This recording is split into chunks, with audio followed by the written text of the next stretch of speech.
Assalamualaikum. Alhamdulillah hari ini siang ini kita akan membicarakan fikih muamalah. Dalam mata kuliah fikih muamalah ini kita akan memahami secara komprehensif mulai dari pengertian, konsep dasar, sumber hukum, asas, dan juga perbedaan dengan ibadah. Seperti apa? Mari kita interaktif, tanya jawab. Ya, seperti biasa. Pemakalan hari ini akan menguraikan secara ringkas, nanti dituntun oleh moderator, kemudian ada yang nanya lalu jawab, dan insya Allah akan saya tutup.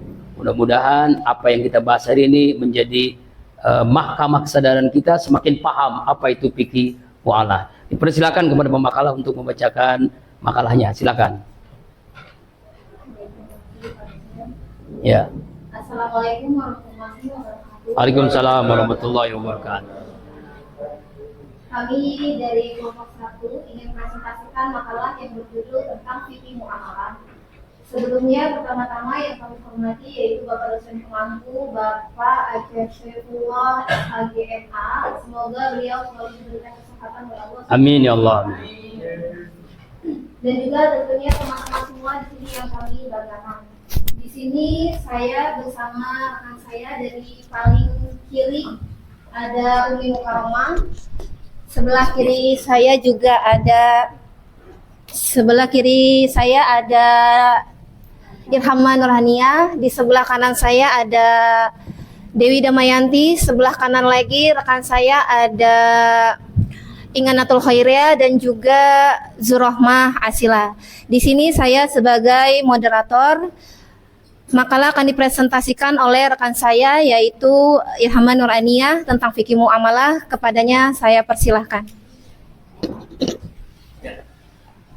Baik, sebelumnya terima kasih kepada Bapak dosen dan juga moderator telah memberikan kesempatan kepada saya untuk menjelaskan materi secara singkat gitu ya tentang fikih muamalah.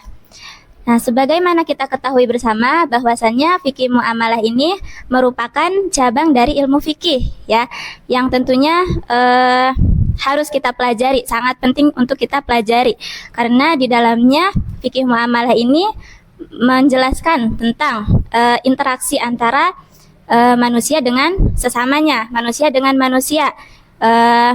Di dalamnya terkait hubungan antar manusia seperti urusan harta ya, seperti warisan, transaksi jual beli, terus ada hutang piutang, pinjam meminjam, dan lain sebagainya. Nah, kenapa fikih muamalah ini penting untuk dipelajari? Karena dengan mempelajari fikih muamalah ini, segala hubungan kita dengan sesama manusia itu biar sesuai dengan syariat Islam ya, seperti itu. Nah, adapun fikih muamalah ini memiliki sifat yang sangat fleksibel. Dia mengikuti perubahan zaman, sesuai zaman yang terus berubah. Sebagaimana dalam kaidah fikih disebutkan bahwasanya hukum asal dalam bermuamalah itu diperbolehkan selama tidak ada dalil yang mengharamkannya, sampai ada dalil yang melarangnya, seperti itu. Nah, muamalah itu sendiri secara bahasa berarti tindakan atau transaksi.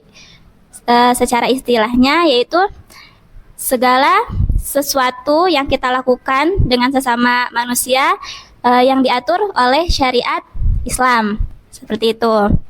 Baik, terima kasih kepada Saudari Irhamah Nurhania. Selanjutnya sesi pertanyaan dan diskusi dipersilahkan untuk teman-teman. Kita buka sesi pertanyaan dan diskusi.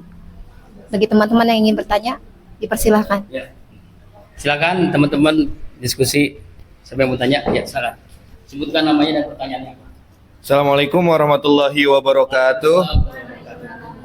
Izinkan saya Mustafa Kamal ingin menanyakan kepada para pemateri yang ada di depan mengenai sebutkan contoh-contoh dari fikih muamalah di era digital saat ini.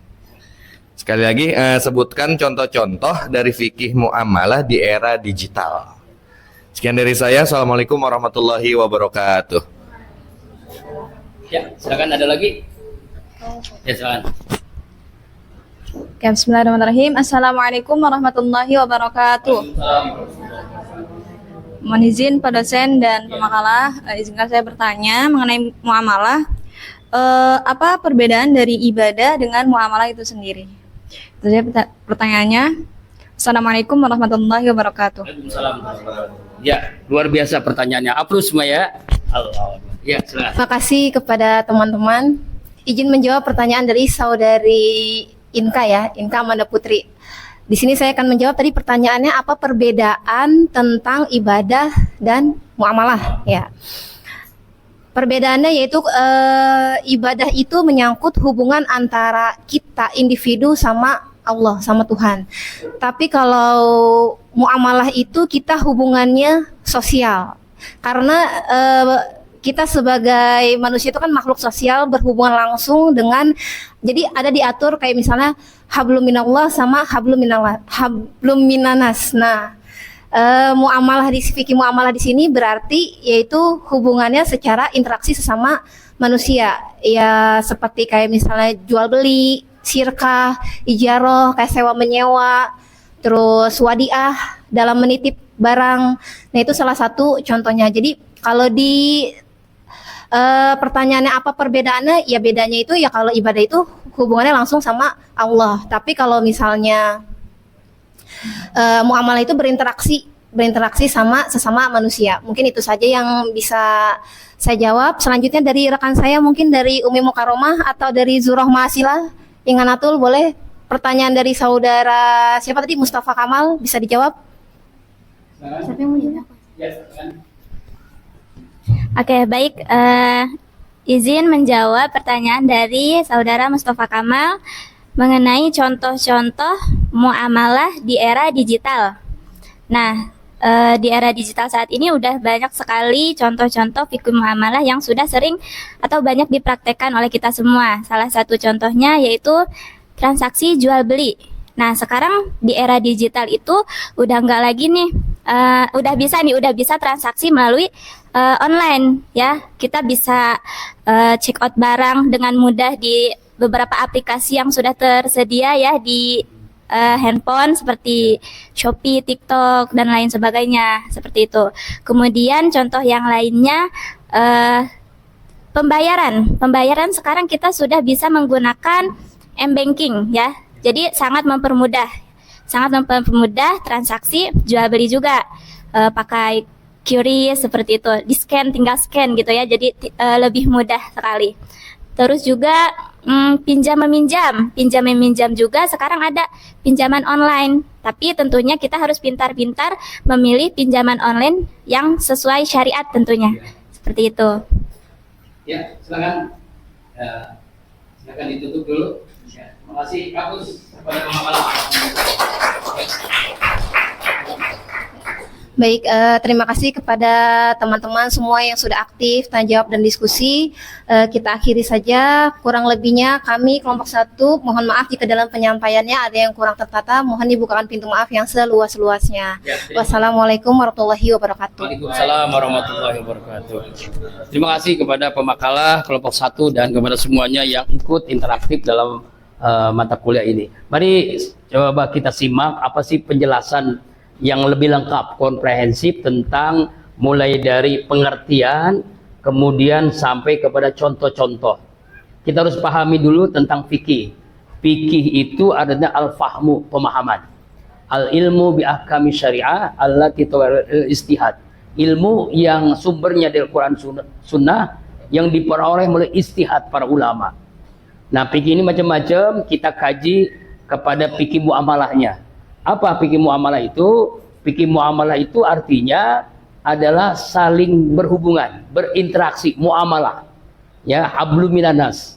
Sedangkan secara istilah adalah seperangkat aturan syariat Islam yang mengatur aturan manusia dengan manusia dan dalam urusan duniawi.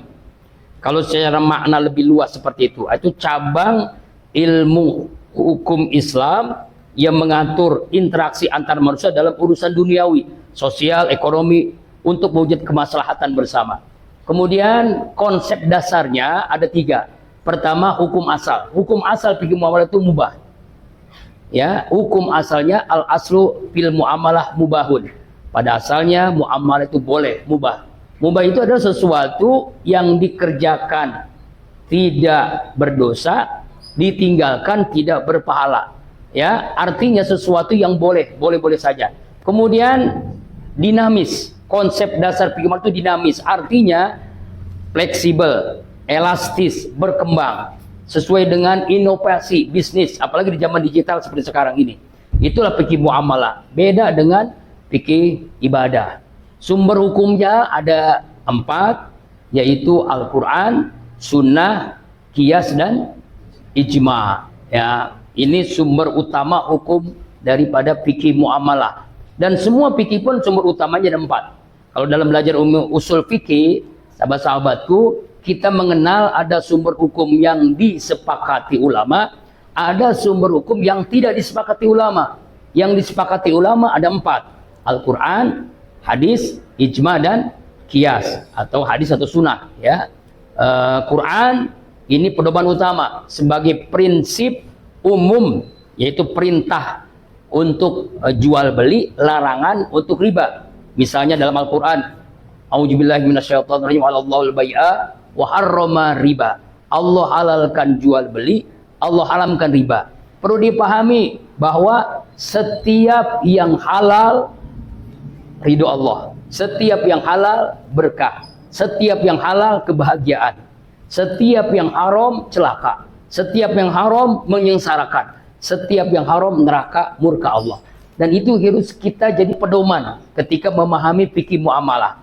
Kemudian dalam hadis banyak sekali, yaitu Rasulullah menetapkan secara detail bagaimana cara berjual beli, salam, jual beli bersama, ya, dan sebagainya. Contoh langsung, itu yang disebut dengan sunnah fi'liyah. Ada sunnah qauliyah, ada sunnah fi'liyah, dan ada sunnah takririyah yang ditetapkan Rasulullah dalam fikih muamalah.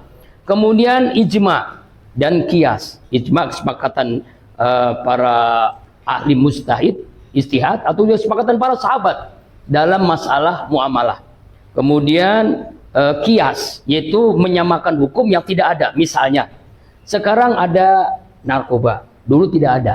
Itu disamakan dengan khomer. Ya, dulu tidak ada bunga bank, yang ada hanya riba. Bunga bank itu termasuk riba atau tidak, itu penjelasannya secara detail di dalam fikih muamalah. Ada bunga bank, ada bagi hasil. Nah, itu nanti dipelajari pada mata kuliah fikih muamalah ini.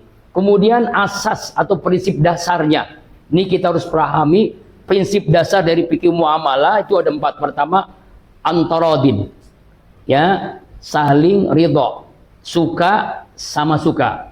Yang kedua, al-adalah, al-amanah, yaitu keadilan. Tidak ada kezoliman di dalam fikih muamalah. Makanya ada larangan-larangan yang sangat prinsip. Yang ketiga, asas halalan thayyiban, halal dan baik. Nah, intinya adalah bagaimana kita sebagai mahasiswa PAI nanti sebagai ujung tombak guru, baik di tingkat SD, SMP, SMA, atau di tingkat SMA, sanawiyah, aliyah, ibtidaiyah, aliyah paling tinggi, apalagi nanti jadi dosen, bisa memahami lebih lengkap, menjelaskan bagaimana fikih muamalah ini bisa berkembang sesuai dengan perkembangan zaman, ilmu pun semakin berkembang. Mudah-mudahan apa yang disampaikan ini kita bisa pahami dan kita bisa aplikasikan dalam keseharian kita, dan insya Allah Allah pun ridho dengan kita. Mohon maaf atas segala kekurangan, terima kasih atas segala perhatian. Dari Asep Saifullah, dosen Universitas Islam Depok, Prodi Pendidikan Agama Islam Fakultas Tarbiyah, ya, PKPD 2026 Rombel 1A. Mudah-mudahan kita semua diberikan keberkahan dan pemahaman, jadi inspirasi bagi kita semua. Billahi taufiq wal hidayah. Assalamualaikum warahmatullahi wabarakatuh. Waalaikumsalam.